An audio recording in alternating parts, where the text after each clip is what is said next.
নমস্কার বন্ধুরা, আমি রত্না বাংলা টুকি চ্যানেলে তোমাদের সকলকে জানাই অনেক অনেক স্বাগত। তো এখন দেখো সকাল সকাল 6:30 বাজে, সকাল সকাল বেরিয়ে গেছি ঘুরতে, যাব কচুখালি। তো চলো ঘুরে আসি সবাই মিলে। কি ঠান্ডা, কাচ্ছি। একটা মাছ দাও, একটা মাছ খাই। এতে কাদা মাখা করতে আসছি সকাল সকাল, মানে খাবার চাচ্ছে। একটা বিস্কুট হবে তো বল, একটা বিস্কুট হবে? হ্যাঁ হ্যাঁ, কাদা মাখা চলে সকালবেলা, জানি না। সকালবেলা খিদে পাচ্ছে, সবাই চা বিস্কুট খায়, আর খিদে হয় না। এখানে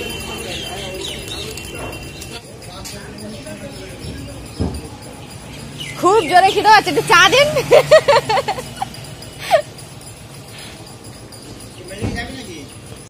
এমনভাবে সকাল সকাল কুকুরটা পেছন পেছন ঘুরছিল, মনে হচ্ছিল যে না আমাদের কুকুর, আমরা চলে যাচ্ছি তাই দুঃখ কষ্ট পাচ্ছে, তো সেই জন্য।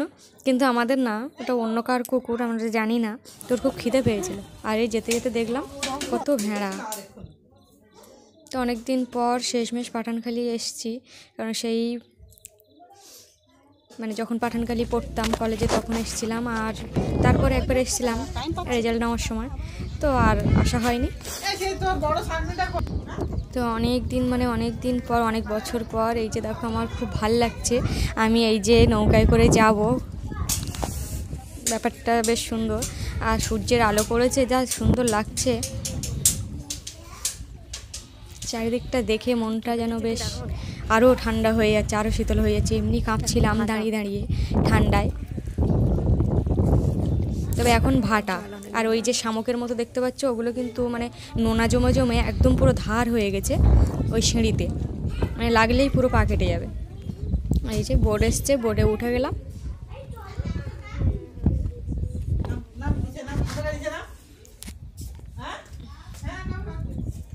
তো এমনি দেখতে পাচ্ছ এইভাবে বসে আছি, কিন্তু বসাই যাচ্ছে না একদম, মানে এতটা শীতল হাওয়া, নদীর হাওয়া এমনি ঠান্ডা, তার উপরে এখন তো সকালবেলা, মানে 8:30 বাজে এরকম। তো গাড়িতেও দেরি হয়েছিল অনেকটা, আর সকাল মানেই বুঝতে পারছো ঠান্ডার সময়, হাওয়াটাও বেশ ঠান্ডা। আর এরা বাইক এইভাবেই তোলে, তো এই এখন ছেড়ে দেবে। যাচ্ছি কচুখালি, কারণ মাসিমা আমাদের বাড়ি এসেছিলো, তোমরা সবাই জানো যে নিমন্ত্রণ বলতে এসেছিলো, তোমরা সেই মুহূর্তটা দেখেছো। তো সেইখানেই যাচ্ছি এখন। আর এই হচ্ছে পাঠানখালির এ পাটটা, আর দেখছো কিভাবে মানে বস্তা নিয়ে যাচ্ছে। এখানে একটু সমস্যা হয়েছিল, মানে ধাক্কা লেগেছিলো তো বোর্ডে, ওই জন্য ফোনটা একটু কেঁপে গেছিলো। তো ফাইনালি বেলতলির গাড়িতে উঠে গেলাম। তো এখন টোটোয় করে যাচ্ছি। আর এই চেনা রাস্তা, মানে 3 বছরের এইটুকু চেনা রাস্তা, আর চিনি না ঠিকঠাক মতো, মানে খেয়াঘাট থেকে পাঠানখালি কলেজ পর্যন্ত। তো এখন আরও অচেনা হয়ে উঠেছে, কত দোকানপাট চারিদিকে ভর্তি হয়ে গেছে, যেগুলো চিনি না। আমরা যখন এখান থেকে 8-9 বছর আগে মানে কলেজে পড়তাম, তখন কটা কয়েক, মানে হাতে গুনে কটা কয়েক বাড়ি, এই মানে দোকান ছিল আর কি, বাড়ি না। এখন তো ভর্তি হয়ে গেছে, মানে বছরে যে কত পরিবর্তন হচ্ছে সেটা এমনি আমরা বুঝতে পারছি, একটা দিন গেলে পরিবর্তনের সম্মুখীন হই আমরা, কিন্তু আরও তো এই কয়েকটা বছর আরও পরিবর্তন। তো একবার মনে হচ্ছিল, এই যে কলেজের গেট, তো একবার মনে হচ্ছিল যাই ঘুরে আসি। এই কত বছরে কলেজটাও হয়তো অনেক উন্নত হয়েছে। তো দেখো শেষমেশ চলে এসেছি বেলতলি বাজার, মানে খেয়াঘাটের দিকে আর কি। তো প্রথম ভেবেছিলাম একটা নদী পার হতে হবে, কিন্তু আমি তো জানি না যে 2টো নদী পার হতে হবে। তো আমি জিজ্ঞাসা করছিলাম তোমাদের দাদা ভাইয়ের কাছে, কিন্তু বলে কি একটা নদী, একবার বলছে একটা নদী, একবার বলছে 2টো নদী পার হতে হবে। তো দেখো এখানে এসেও একটা কুকুর, মানে বিস্কুট দিয়েছি, সে খায়নি, মনে হয় ও চাইছিল হয়তো প্যাকেটে করে দিতে, কিন্তু এই দেখ মাটিতে দিয়েছি বলে হয়তো খায়নি, আর ওর বাচ্চাগুলোর জন্য অপেক্ষা করছে, বাচ্চাগুলো হয়তো ওই সাইডে আছে।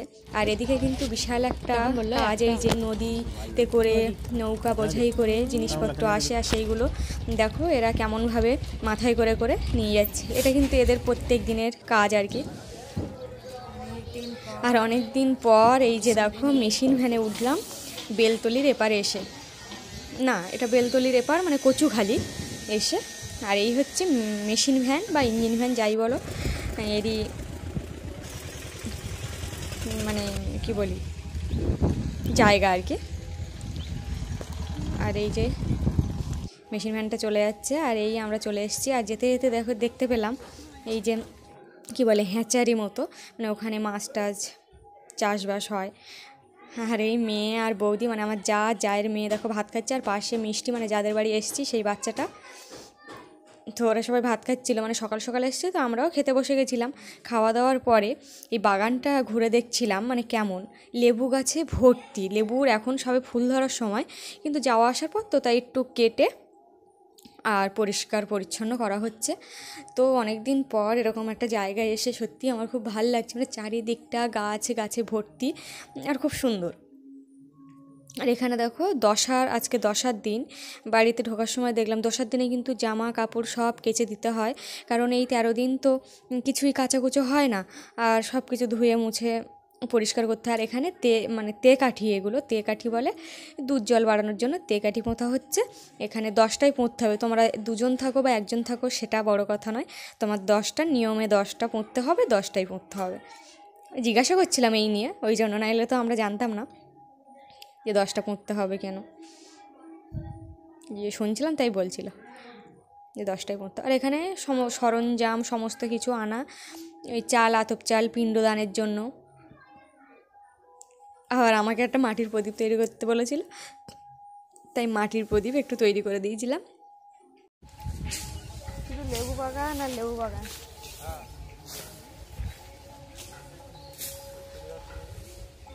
যেহেতু চোখ যাচ্ছে পুরোটাই লেবু বাগান।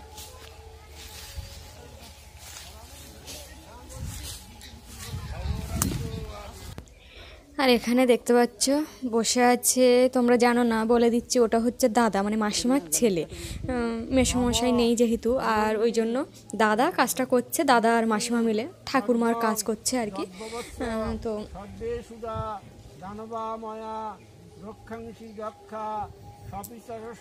তো দুজন মিলেই করছে মানে দশার কাজ আর কি, এটাকে দশার কাজ বলা হয়। দশার কাজের নিয়ম সমস্ত রকম মেনে, আর এই যে ব্রাহ্মণ যা যা বলছে যেমনভাবে বলছে তেমনভাবেই কাজটা করছে। তিলটা সবটা মানে মাখায়নি, আর এই কাজে তিলটাই মেন, তিলটা লাগে বলে সবাই। আমি অতটা জানি না, তবে আমি জানি লাগে, কতটা কী বৃত্তান্ত কীরকমভাবে লাগে। তো এই যে দেখো তিলটাকে মন্ত্র উচ্চারণ করে তিলটা ধরে আর কি, সেটা এবার হাতটা কিন্তু এইভাবেই ফেলতে হবে।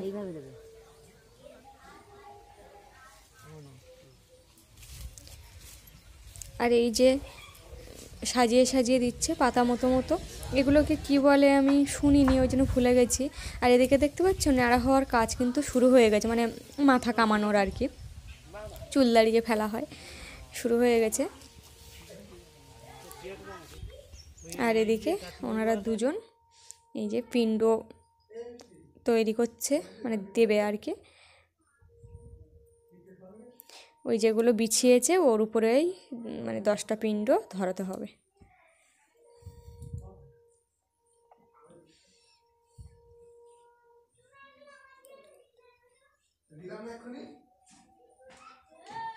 আর এদিকে আমরা চলে এসেছি দেখো কটা কাটার জন্য, দুপুরবেলা যেহেতু অনেকের খাওয়া আছে এখানে, তো কুমড়ো আলু আর সয়াবিন রান্না হবে। আর এদিকে ছোটো উনানে আছে ডাল বসানো, মুগ ডাল, কারণ যারা এসছে মেয়ে জামাই বা আত্মীয় স্বজন যারা এসছে আর কি কাজে, তো তাদের জন্যই ব্যবস্থা। তারপরে এদিকেও দেখতে গেছিলাম, এসে দেখি জলে দেবে পিণ্ড, মানে পিণ্ডদান আর কি যা বলা হয়।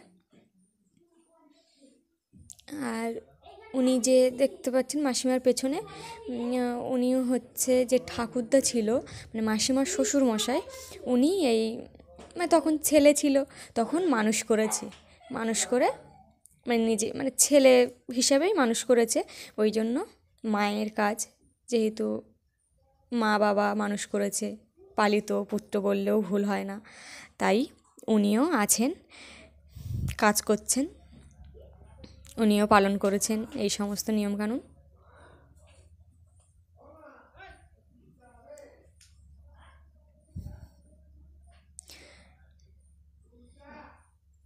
আর মাসিমার যেহেতু বয়স হয়ে গেছে, কিন্তু কিছু করার নেই, শাশুড়ি মা যেহেতু। আর এই ঠান্ডায় মাসিমা অনেকটাই কষ্ট পাচ্ছে আর কি, কিন্তু কী আর করবে, করতেই হবে নিয়ম কানুন সব মেনে। আর ওখানে দেখতে পাচ্ছ যে 10টা তেকাঠি পোঁতা ছিল, ওখানে সরাই দুধ জল বাড়ানো, মাটির সরাই। আর স্নান করে সোজা ঘাট থেকে উঠতে হবে, আর পিছন ফিরে তাকানো যাবে না, তো সেই জন্য এবার জমপুকুর তুলে, এই যে জমপুকুর এটা তোলা হবে, তো তুলে এটা জলে দেবে, যা নিয়ম। তো বন্ধুরা, আমার এই ভিডিওটা যদি ভালো লাগে অবশ্যই কিন্তু একটু লাইক শেয়ার কমেন্ট করো, সাবস্ক্রাইব করে দিও। আর তোমরা ভালো থেকো, সুস্থ থেকো, সাবধানে থেকো। ভিডিওটা আজ এই পর্যন্ত, আজ আসি, টাটা সবাইকে।